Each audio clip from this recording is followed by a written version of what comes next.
یہ جو بھی لیٹسٹ اسکلیشن ہوئی ہے، اب آج سے ایک ہفتہ 10 دن پہلے تک، کم از کم میں یہ کہہ سکتا ہوں کہ جب تک سوئٹزرلینڈ کے اندر برگنسٹاک کے اندر جو بھی مذاکرات ہو رہے تھے، things were not that good, لیکن کوئی یہ نہیں ایکسپیکٹ کر رہا تھا کہ معاملات اس حد تک خراب ہو جائیں گے کہ دونوں سائڈ جو ہیں وہ ایک دوسرے کے اگینسٹ اتنی زیادہ سیویئر پوزیشنز لے لیں گی. آپ کو بھی یہ لگتا ہے؟ جی بالکل، اور اس کی وجہ یہ ہے کہ جب وہ 60 ڈیز کی ایک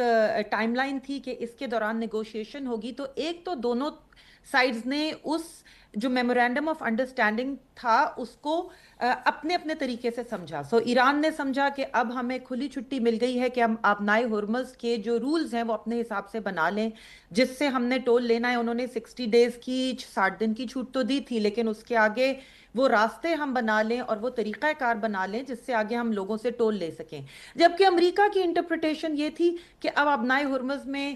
تمام جو تیل کی اور جو شپس جو وہاں پہ پھنسی ہوئی ہیں وہ کھلے سے آ جا سکیں گی، کوئی انہیں روکے گا نہیں، بلکہ ایران ان کی مدد سے آبنائے ہرمز کو کھولنے میں مدد دے گا. تو یہ ایک بہت بڑی غلط فہمی تھی، اور اس میں دونوں سائڈز کی کیلکولیشن بالکل فرق ہے. ایران کے لیے اس وقت آبنائے ہرمز کا کنٹرول جو ہے وہ زندگی اور موت کی بات بن چکا ہے، جبکہ امریکہ کو یہ پتا ہے کہ اگر آبنائے ہرمز میں ایران نے اپنا کنٹرول مکمل کر دیا اور جس کو ڈی فیکٹو کہتے ہیں کہ فیکٹس آن دا گراؤنڈ، زمینی حقائق بدل کے ایک نئے قوانین لاگو کر دیے، تو پھر انہیں بدلنا مشکل ہوگا. تو وہ یہ نہیں چاہیں گے کہ ایران یہ کر پائے، اور اس کی وجہ سے یہ جو ہم نے دیکھا کہ ایک دم سے جیسے ہی کچھ شپس وہاں سے نکلنے لگی عمانی پانیوں سے، جو کہ ایران کو لگا کہ ہم سے اجازت لیے بغیر نکل رہی ہیں، تو انہوں نے اس پہ حملہ کیا. امریکہ چونکہ ایران کو یہ لیوریج نہیں دینا چاہتا تھا تو جوابی حملہ کیا گیا، اور وہاں سے اس ایسکلیشن کا آغاز ہوا. ٹھیک. لیکن میرا ابھی بھی یہ خیال نہیں ہے کہ دونوں سائڈز فل سکیل وار کی طرف دوبارہ جانا چاہتے ہیں. عائشہ صاحب، why do you think that? اس لیے کیونکہ دیکھیں ایران کی اکانومی، ایک طرف ایران کو دیکھتے ہیں، اکانومی فری فال میں ہے، اندر سے خبریں تو نہیں آ رہی لیکن جو لیک ہو رہا ہے ہمیں پتا چل رہا ہے 70% انفلیشن. اور پھر یہ جو بلاکیڈ امریکہ نے کیا ہے آبنائے ہرمز کا، پہلے یہ تھا کہ ایران کو پیسے مل رہے تھے، چاہے وہ چائنا سے ملیں چاہے وہ رشیا سے ملیں، وہ بہت کم ہو گئے ہیں، تو ان کی اکانومی فری فال میں ہے. دوسری طرف امریکہ جو ہے وہ ایک شارٹ ٹرم اس نے کیلکولیٹ کیا ہے کہ $80-85 پر بیرل تک وہ شاک ابزارب کر سکتا ہے. 3-4 اور چیزیں ہیں ان دی ورکس، اگر آپ آگے پوچھیں گے تو میں بتاؤں گی، جس کی وجہ سے اس کو لگتا ہے کہ شارٹ ٹرم میں تیل کی قیمت اوپر نہیں جائے گی. اچھا. لیکن لانگ ٹرم میں وہ دوبارہ اپنے ملک میں انفلیشن نہیں چاہتا، اور اس کا یہ خیال ہے کہ شارٹ ٹرم میں وہ اتنا ڈیمیج کر لیں گے کہ ایران نیگوشیشن کے لیے تیار ہو جائے گا دوبارہ. ٹھیک. انس، یہ آپ نے یہ ساری گفتگو سنی، میں آپ کا بھی پوائنٹ آف ویو چاہوں گا میرے پہلے سوال کے حوالے سے کہ کیا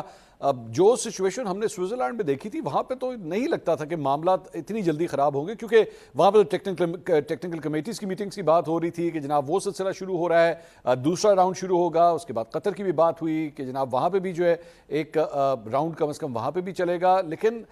یہ تو چیزیں خراب سے خراب تو ہوتی جا رہی ہیں. بہت بہت شکریہ منصور صاحب فار ہیونگ می آن دا شو. دیکھیں 2-3 چیزیں ہیں جیسے عائشہ صاحبہ نے نریٹ کیا سمری آف ایونٹس. میرے خیال سے جو ایرانی سائیڈ نے اپنے اینڈ پر، میں گزشتہ روز تک ایران میں موجود تھا اور جو میری حکام سے وہاں بات ہوئی، ان کا یہی کہنا ہے کہ آرٹیکل 5 آف دی MOU جو تھا اسلام آباد کی مفاہمتی یادداشت، وہ بڑا واضح ہے کہ آبنائے ہرمز کے ذریعے جو بھی شپنگ گزرے گی وہ ایران کے ساتھ کوآرڈینیشن میں سے گزرے گی. تو اس کے بعد جب ایران نے جو قطری LNG جہاز کے اوپر حملہ کیا، وہ اس لیے کہ ایران نہیں چاہتا کہ کوئی نیو نارمل اسٹیبلش ہو اور اس کا کنٹرول ختم ہو. اور بالکل صحیح کہا عائشہ صاحبہ نے کہ ان کے لیے ایک زندگی موت کا سوال بن گیا، اور یہی وجہ ہے کہ ہم دیکھتے ہیں کہ بار بار ایسکیلیشن اور ڈی ایسکیلیشن جو ہے وہ آبنائے ہرمز کے معاملے پر ہے. یہاں تک کہ ابھی جب 2 روز قبل ایرانی وزیر خارجہ سید عباس اراغچی عمان گئے اور عمان کی جانب سے ایک پروپوزل دیا گیا جس میں قطر کی جانب سے انوالومنٹ کی کوشش کی گئی، تو ایران نے اس پروپوزل کو ریجیکٹ کر دیا، یہ کہہ کر کہ قطر کا جو رول ہے وہ صرف اور صرف معاشی حد تک ہے، اور اس میں کوئی جوائنٹ پروپوزل یا ٹرائی پیٹریٹ کوئی ایگریمنٹ یا کنٹرول جو ہے وہ آبنائے ہرمز کا نہیں ہونا چاہیے. تو اب جب میں آپ سے بات کر رہا ہوں اس وقت بھی میڈیشن ایفرٹس بیک اینڈ کے اوپر جاری ہیں. میرے خیال سے پاکستان کا رول دوبارہ ایک سینٹر اس کے اوپر آ گیا، کیونکہ ایک نان کانٹروورشل کنٹری ہے اور دونوں سائڈس کا پاکستان کے اوپر دوبارہ ٹرسٹ ہے. تو اب پاکستان کا جو رول ہے وہ بہت زیادہ سینٹرڈ ہوگا. لیکن میرے خیال سے جو سینٹیمنٹ آن دا گراؤنڈ ہمیں نظر آتا ہے ایران کا بھی، کیونکہ ہارڈ لائنرز کا رول کافی زیادہ یہ کہنا غلط نہیں ہوگا کہ جو ہارڈ لائنرز ہیں انہوں نے اپنا ایک جو دھونس ہے وہ جما لیا ہے، اور یہی وجہ ہے کہ ایرانی عوام میں بھی اس کو ٹرانسمٹ ہوتا ہوا ہمیں نظر آتا ہے. ایرانی عوام میں بھی یہ غصہ نظر آتا ہے کہ شاید ان کو لگتا ہے کہ وہ امریکہ کے خلاف یہ جنگ جیت سکتے تھے. ٹھیک. جیسے انگریزی میں کہتے ہیں کہ one should not be a victim of their own propaganda. لیکن تو انفارچونیٹ انس یہ جو عائشہ جس چیز کی طرف نشاندہی کر رہی ہیں، دا لوکل پریشرز، انفلیشن، معیشت، اب آپ کے خیال میں یہ ٹرانسفارم نہیں ہوگی اور عوام تک نہیں پہنچے گی؟ عوام جب اس کی ہیٹ محسوس کرے گی تو الٹیمیٹلی پبلک اوپینین چینج بھی ہو سکتا ہے؟ دیکھیں، پریزیڈنٹ مسعود پزشکیان کو 2 سال ہو چکے ہیں ایران میں آئے ہوئے، اور پریزیڈنٹ مسعود پزشکیان صرف 3 وعدوں اور نعروں کے اوپر جو ہے وہ انہوں نے صدر منتخب ہوئے تھے. پہلے کہ وہ سفارتی تعلقات جو ہیں وہ ٹھیک کریں گے، دوسرے کہ سینکشنز کے باوجود، پابندیوں کے باوجود جو معاشی حالات ہیں وہ ٹھیک کریں گے یا اس کی کوشش کریں گے، اور تیسرا یہ کہ جاب سیکیورٹی، اور کیونکہ ینگسٹرز کا انفلکس کافی زیادہ تھا، وہ جاب سیکیورٹی کے حالات کو بہتر کریں گے. اس وقت جب میں آپ سے بات کر رہا ہوں تو ایران میں میں 10 دن ایران میں موجود تھا. ایران میں ڈالر کے مقابلے میں ایرانی تومان اور ایرانی ریال کی جو کنسیڈریبل پوزیشن تھی وہ مستحکم ہو رہی تھی. تو آپٹکس کے حوالے سے Iran has been pumping out oil, اور وہ کافی زیادہ آئل ٹینکرز کے ذریعے بھی، تمام تر راستوں کے ذریعے وہ چیز اپنی پمپ آؤٹ کر رہے ہیں. تو پرائمر فیسی جو ہے وہ امیجیٹ امپیکٹ ہمیں نظر نہیں آئے گا ایرانی اکانومی کے اوپر. ہاں، اگر 50 دن 60 دن سے زیادہ یہ سسٹین کرتا ہے، اور جو اسیسمنٹ بھی یہی بتاتی ہیں کہ کم از کم ایران جو ہے وہ 50 دن تک کسی بھی بلاکیڈ کو سسٹین کر سکتا ہے، اور اس کے بعد اس کا اکنامک امپیکٹ آئے گا. تو اب دیکھنا it's a war of nerves, اور دیکھتے ہیں کہ who holds a strong nerves. اگر امریکہ 50 دن تک کیا اپنی بلاکیڈ دوبارہ لے کے آتا ہے تو کیا اس کو سسٹین کر سکے گا، یا ایران اس سے پہلے ہی کوئی ایگریمنٹ کے ذریعے، کوئی بات چیت کے ذریعے معاملات آگے چلانے کی کوشش کرے گا. عائشہ، جہاں پہ ہم نے پریشرز کی بات کی، اور ظاہری بات ہے اس کی وجہ سے لیڈرز کے جو ڈیسیجنز ہوتے ہیں وہ شیپ اپ کرتے ہیں، اس میں تبدیلی ضرور آتی ہے. اس سے پہلے جب یہ جنگ شروع ہوئی تھی تو ڈونلڈ ٹرمپ کو اپنے ہوم گراؤنڈ سے بھی کافی حد تک پریشرز جو ہیں اس کا سامنا کرنا پڑا تھا. لیکن پچھلے 24 گھنٹے میں ڈونلڈ ٹرمپ نے ایک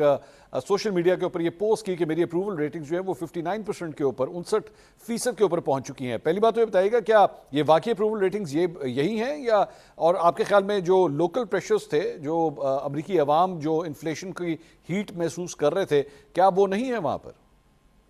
دیکھیں، اس وقت ابھی آپ کے پروگرام سے تھوڑی دیر پہلے میں نے چیک کیا کہ ڈالر کی قیمت کیا، آئل کی قیمت کیا ہے، تو اس وقت $73 پر بیرل پہ ہے، جو کہ یہ جو نئی جنگ شروع ہوئی ہے اس سے پہلے وہ $70 پہ تھی. تو اس کا مطلب یہ کہ مارکیٹس نے جو بھی انفلیشن آنی تھی شارٹ ٹرم کے لیے، میں لانگ ٹرم کی بات نہیں کر رہی، اس کو بلڈ ان کر دیا ہے، اور تیل کی قیمت اس طرح نہیں بڑھ رہی جس طرح سے لوگوں کو خدشہ تھا. دوسری بات یہ کہ ڈونلڈ ٹرمپ یہ بات بار بار کہہ چکے ہیں کہ جیسے ہی ایران کے ساتھ یہ ختم ہوگا، جیسے جب MOU بھی سائن ہوا تھا تو انہوں نے کہا تھا کہ اس کے فوراً بعد تیل کی قیمت گرے گی، اور وہ گری.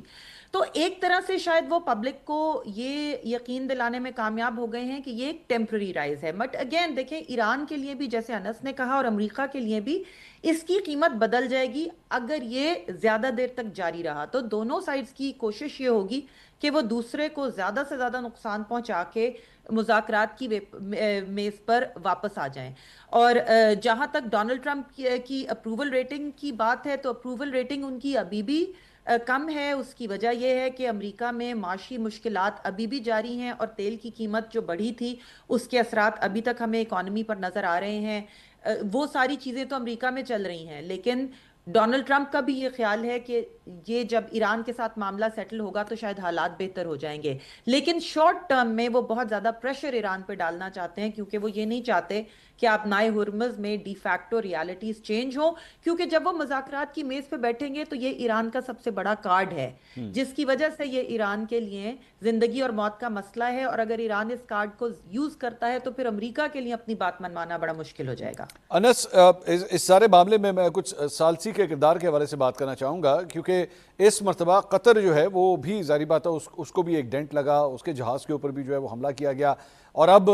سننے میں آیا ہے کہ قطر جو ہے وہ بہت انکمفرٹیبل ہے اپنی اس میڈیشن کی پوزیشن سے. اب آپ کے پاس کیا خبر ہے؟ کیا قطر ابھی بھی وہی رول ادا کر رہا ہے جو کم از کم اس نے سوئٹزرلینڈ تک ادا کیا؟ دیکھیں قطری رول جو ایرانی سائڈ جو ہے وہ بہت واضح کر چکے ہیں ڈے ون سے، اور وہ یہ تھا کہ کیونکہ اکنامک ایسٹس جو ہیں وہ قطر کے پاس کافی زیادہ ود ہولڈ کرتا ہے جو ایرانی ایسٹس ہیں، تو اس کانٹیکسٹ میں قطر کا رول جو ہے مانا گیا. لیکن اوور دا ٹائم ہم نے دیکھا کہ قطر کی سائڈ سے اپنے رول کو ایک اوور آرچنگ رول میں تبدیل کرنے کی کوشش کی گئی، جس کو ایران نے ماننے سے انکار کر دیا ہے. میرے خیال سے اس وقت جو پوزیشن چل رہی ہے، قطر ایک ناٹ سو نیوٹرل میڈیٹر کے طور پہ نہیں ابھر سکتا، کیونکہ وہ خود ایک اگریو پارٹی ہے. آپ کو یاد ہوگا کہ جب 13 روز سے جنگ ہوئی تھی پچھلے سال، تو اس وقت قطر نے ہی وہ سیز فائر میڈیٹ کروایا تھا، وہ بروکر کروایا تھا جو ایران اور امریکہ کے درمیان ہوا تھا. تو اس وقت جب میں آپ سے بات کر رہا ہوں، قطر کی اپنی پوزیشن کیونکہ بیک فٹ کے اوپر چلی گئی ہے، اس لیے the spot lights back on Pakistan. اور نہ صرف پاکستان بلکہ جو R4 کنٹریز ہیں، جس میں پاکستان، مصر اور ساتھ میں سعودی عربیہ اور ایجپٹ، سعودی عربیہ اور ترکیہ، یہ 4 R4 کنٹریز جو ہیں، میرے خیال سے یہ اب زیادہ جیسے کہتے ہیں نا کمفرٹیبلی ڈرائیونگ پوزیشن کے اندر آہستہ آہستہ آ رہے ہیں. پاکستان آلریڈی اس پورے معاملے کے اندر بڑی کولڈلی انوالوڈ ہے، لیکن ٹرکی اور ایجپٹ بھی جو ہے وہ اس میں اب روپن ہو رہے ہیں، تاکہ کسی نہ کسی طرح کوئی ٹینجیبل گارنٹیز کے ذریعے اس معاملے کو جلد سے جلد ختم کیا جائے.